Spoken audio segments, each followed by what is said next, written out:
Again, thank you for stopping by. So in today's video we've got a hold of a brand new Tamiya Blackfoot. This was originally out 33 years ago, wow, on part number 58058, and it was released in October 86, which is pretty incredible. Obviously this is a re-re, which is part number 58633, and this came out in September 2016. This was a highly anticipated re-re by Tamiya. I don't know how you feel about the sort of timeline of Tamiya, but when I think back to early Tamiyas, this is right up there. This is one that I always wanted. Don't ever think I had an original. I've had originals since then. Never ran one. But yeah, I don't think I had one in the early days. Anyway, when this came out, as I say, it was pretty sought after. This is on the ORV chassis, which is a legendary chassis from Tamiya. ORV stands for off-road vehicle. Two-wheel drive truck. As I say, in this video, what I want to do is have a look at the truck. There's a lot of cosmetic changes from the original to the re-re, which is a little bit unfortunate, but we'll go through those. And then the plan today is to get the gearbox off it and the front wheels, get it fitted with a full bearing kit. It's got the standard kit motor, 540, it's got the TBLE whatever or 2 speedo in it.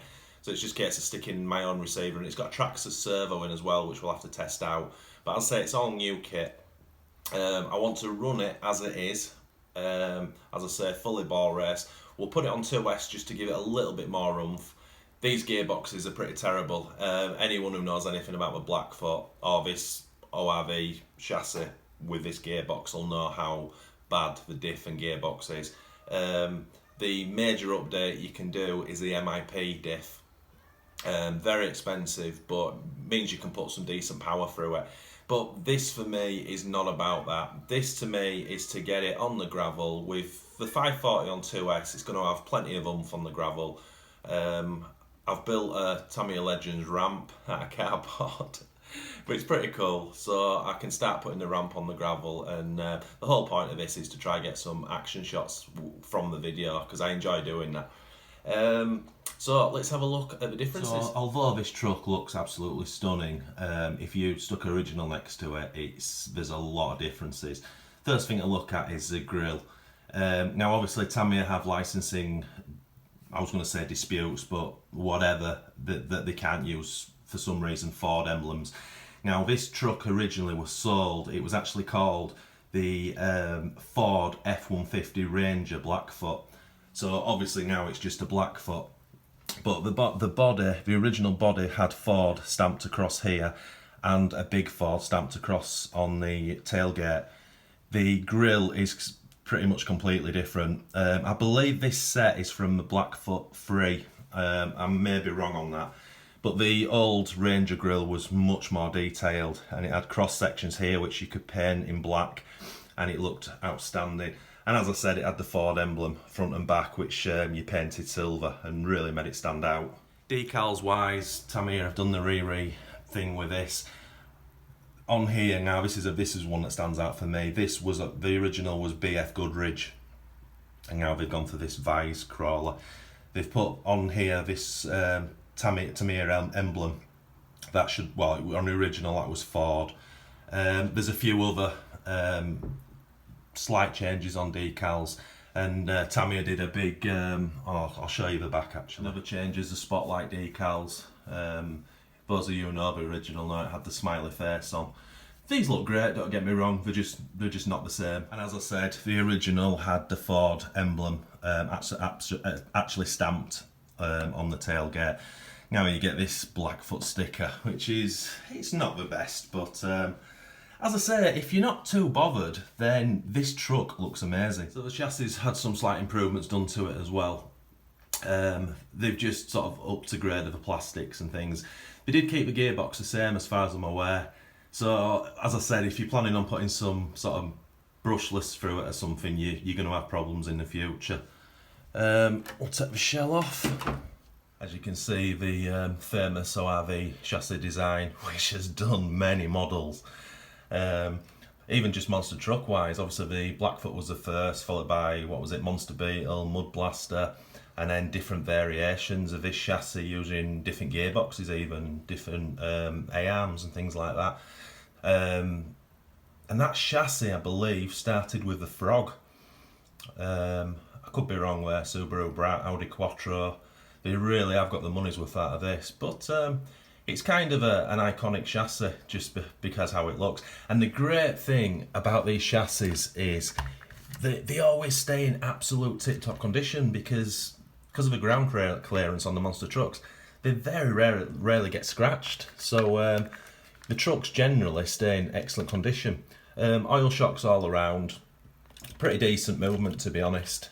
What I have done, I've taken it had spacers fitted on the fronts, which I know you're supposed to have, but it was giving it hardly any movement, so I've taken the spacers out of these shocks and now we've got more movement in the front. See the wheels are turning. So overall, suspension's pretty nice, and it's not the best, but it does the job. As I say, running standard 540 motor, and I'll take this cover off as we get into it. But first thing to do now is get the wheels off, and I want to disconnect the gearbox, and we'll get some bearings out, and we'll get it the full bearing kit in it first, and then we'll mess around with the electrics and just make sure everything's doing what it should. So that's pretty much what she looks like with the radio gear cover off. So I'd say it's got a Traxxas 2056 servo in there. No idea if it's any good, but if it is, we'll use it.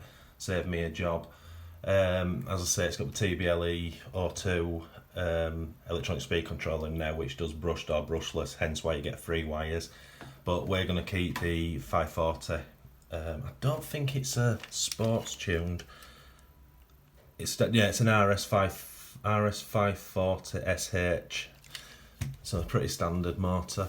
So first thing I need to do is just disconnect the rear shocks, take these 2 brackets off, and unbolt the gearbox completely, take the gearbox cover off, and then we'll start dismantling the rear arms. Obviously it's only 4 ball races on the front axles, that's dead straightforward. Interestingly, with this kit, Tamiya went with the metal bushes instead of the nylon. Not too sure if they're any better, to be honest. I guess a little bit harder wearing, but as I say, it's a nice straightforward job putting bearings in there. Standard Blackfoot tyres, I've always found the rubber to be hard. If you've ever compared the Blackfoot tyre to the Monster Beetle tyre, the rubber is the Monster Beetle's got a softer compound. Anyway, they feel okay.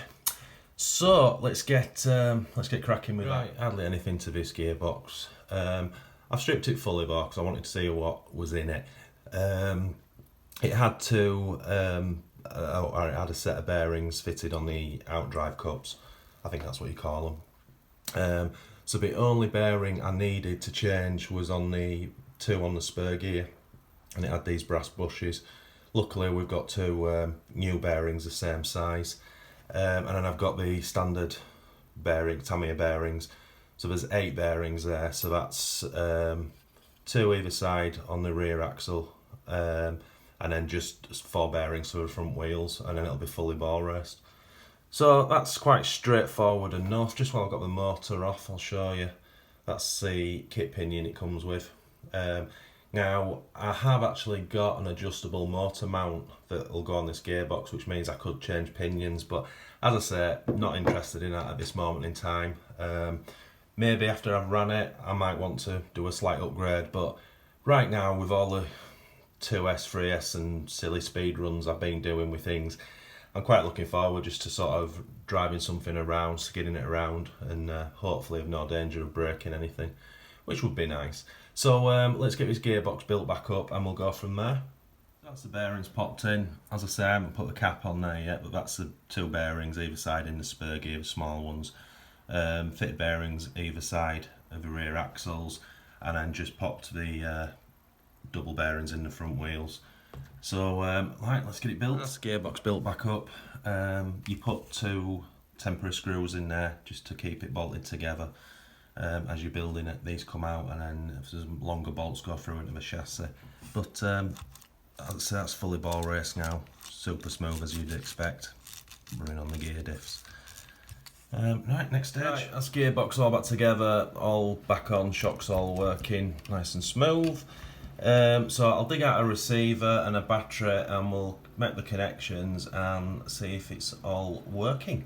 Right, we just connected and good news is everything's working. I had to reverse the throttle, but tracks the servos working fine. Power.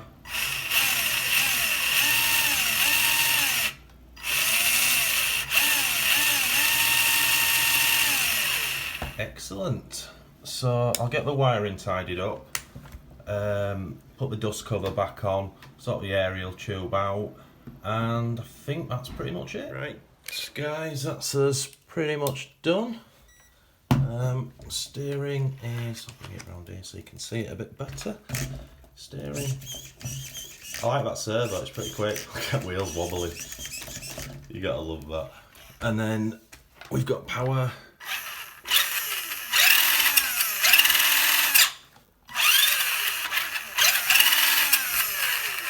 So everything really nice and smooth, which is awesome. And that's finished. And I've got a massive smile on my face because I just plugged it in because I'm too giddy. I can't wait for stuff. So I just wanted to have a quick blast. Oh my god! It's seriously like going back in time. It's crazy. Similar feeling I had when I ran the Grasshopper, just because it's been so long. As I say, I've never drove one of these. But I'm super excited about getting it out on the gravel, and hopefully we've got like quite a shallow ramp, so hoping to get some like slow-mo action pictures of it jumping and landing and the suspension working. Fingers crossed, without breaking anything. That's the key. Anyway, that's pretty much this video done. So Riri Blackfoot, fully ball race, standard 540 motor, TBLE or 2S speedo. And she's ready to rock. I'll run it on 2S, so I think that'll be plenty fast enough, and we'll go from there. So once again guys, thanks for watching, it's really appreciated, and if you are new to this channel, if you could please consider liking and subscribing to support us, but most of all please smash that bell notification button for our weekly videos, and as always guys, happy RCing.